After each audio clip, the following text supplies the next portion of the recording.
Used to think the worst kind of betrayal came from enemies, but the truth is far crueler. It comes from the person you trust most. For me, that person was Chloe Bennett, my best friend for 10 years. We'd grown up together, shared every secret, every heartbreak, every dream. I never imagined she'd be the one to twist my life into something unrecognizable. My name is Emily Carter, 21, a junior at Bayside University studying communications. I'm the quiet type, the one who gets excited about editing software updates and color grading tutorials. When I landed an internship at Portland Channel 7 News, highly competitive, insanely respected, I felt like my life was finally opening up. The day I got the acceptance email, Chloe screamed louder than I did. She hugged me, jumped with me, told me she was proud of me. But behind her excitement, there was something else, just a flicker but sharp enough to sting: jealousy. I ignored it. She was my best friend. You don't question people you love. The internship was intense, but I thrived. Long hours in the editing bay, coffee-fueled nights, tiny victories like shaving 2 seconds off a segment or fixing messy audio. It felt purposeful, real. I was finally doing what I'd always wanted. Then Chloe started showing up. A lot of tea first. It felt sweet. She brought iced coffee, snacks, little notes. But slowly, her visits shifted from supportive to observant. She watched everything closely, especially my interactions with Ryan Adams, the lead producer and my supervisor. He was respected, calm, and someone I genuinely admired professionally. Chloe, however, turned that admiration into a rumor before I realized she was planting seeds. One night she leaned against my desk and said, come on, you kind of have a crush on Ryan, right? I blinked at her, stunned. No, why would you think that? She shrugged like it was obvious. You look at him like he's the main character. I laughed it off. Big mistake. Within days, people at the station were whispering. A producer asked, half teasing, so, you and Ryan? My stomach twisted. No, who told you that? She smiled casually. Chloe mentioned it. Hearing her name nearly made me sick. Rumors spread fast in newsrooms, faster than headlines. Soon, every glance toward Ryan felt like evidence I didn't consent to.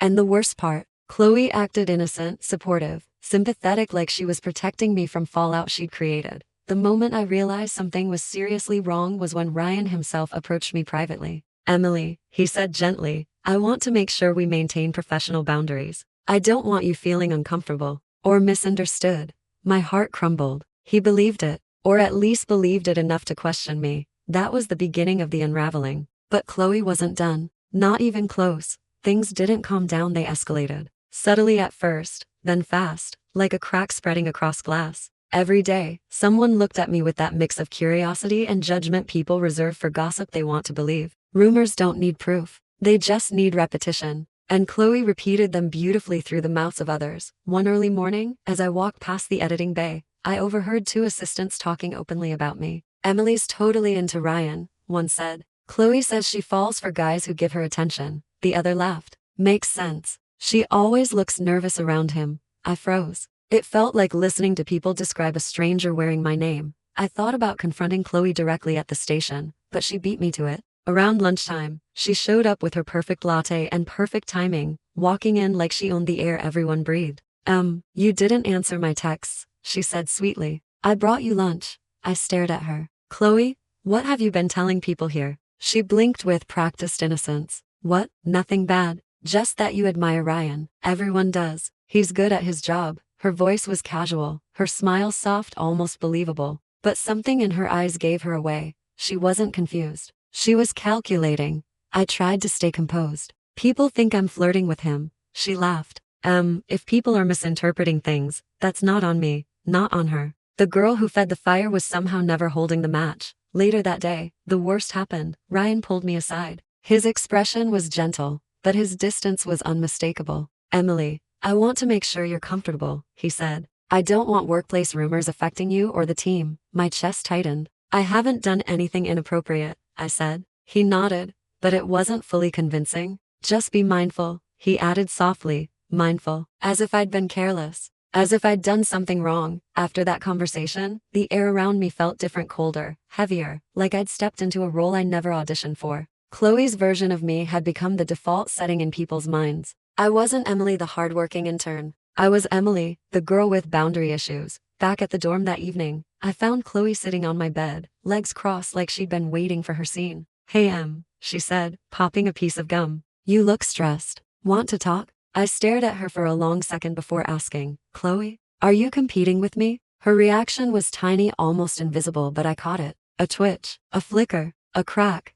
She laughed it off. Emily, seriously? This isn't some competition. You're overthinking. But her eyes said everything her voice didn't. She knew exactly what she'd been doing that night. I sat by the window, watching headlights smear into streaks across wet pavement, trying to figure out when my best friend became someone who didn't want to stand beside me but above me. Maybe Chloe wanted validation. Maybe she wanted attention. Or maybe she couldn't stand the idea of me succeeding without her. Whatever her reason, she wasn't done. Her rumors were only the foundation. The real damage was still coming. The days that followed felt like being trapped inside a story somebody else was writing for me, one where every chapter made me look worse and Chloe look better. Rumors weren't just floating around the station anymore. They were settling like dust in every corner. You could feel them on your skin, in your clothes, in the way people greeted you with slow, careful smiles. One morning, when I arrived early, hoping for some peace, I instantly sensed something off. Conversations stopped when I walked by. People stared longer than usual.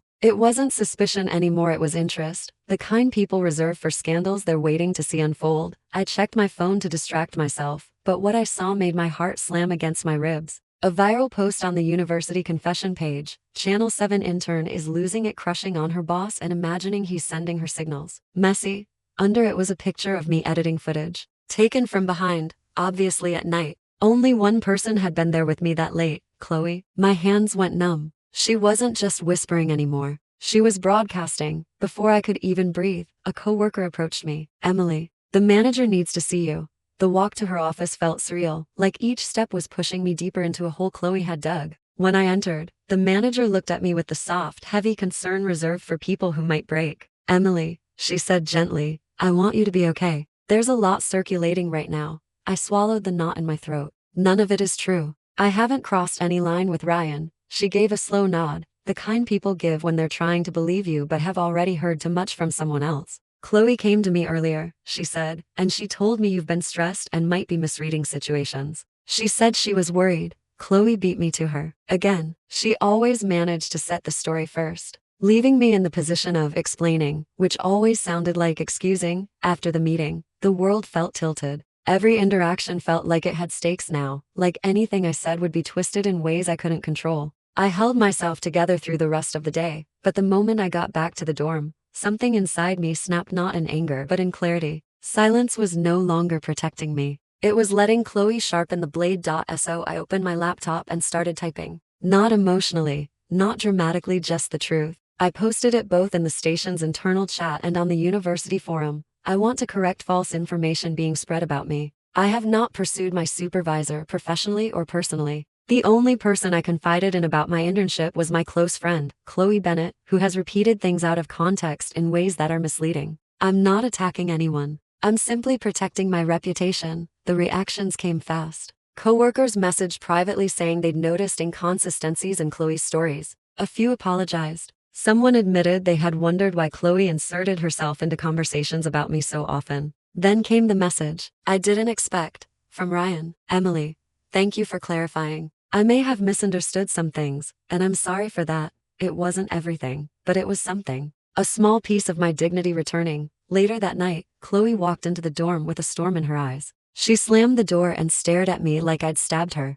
What did you post? She demanded. People are asking me questions. You're making me look insane. I stood up, steady for the first time in weeks. No, I said. I'm finally telling the truth. She scoffed, angry but rattled. You're ruining everything. I'm fixing what you broke, I replied. For the first time, Chloe had no script. No sweet excuses. No practiced innocence. She just stared at me, jaw tight, chest rising fast. Like she was realizing she no longer had control of the narrative. Then she grabbed her bag and walked out, not saying sorry. Not defending herself. Not even slamming the door this time. Just leaving. And weirdly, her silence felt like an admission she'd never say out loud. Standing there, I finally understood something important. Chloe didn't destroy me by accident. She destroyed me because she thought she could. But she was wrong. The fallout didn't explode all at once, it unfolded slowly. Like the aftershocks of an earthquake that had been building for weeks. The morning after my post, the entire station felt different.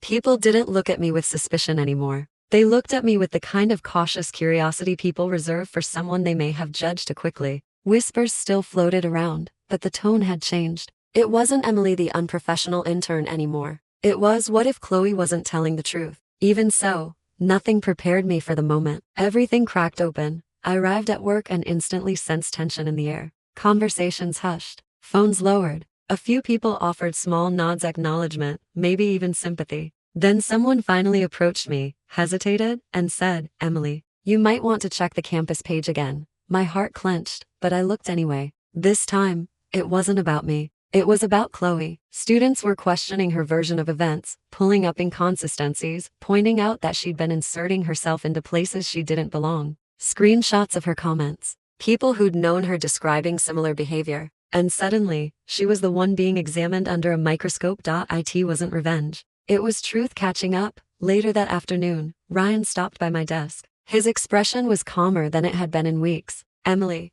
he said quietly, "I read your post. Thank you for being direct. I'm sorry if I made you feel uncomfortable at any point." I nodded, and for once, the air between us didn't hurt. It felt like closure, clean, necessary closure. He wasn't the enemy. He'd simply believed the person he had no reason to doubt. By the time I returned to the dorm that night, I felt lighter but exhausted, like I'd finally reached the surface after nearly drowning. I opened the door expecting emptiness, but Chloe was there standing in the middle of the room, still wearing her coat, eyes rimmed with red. She looked cornered, not sorry, just cornered.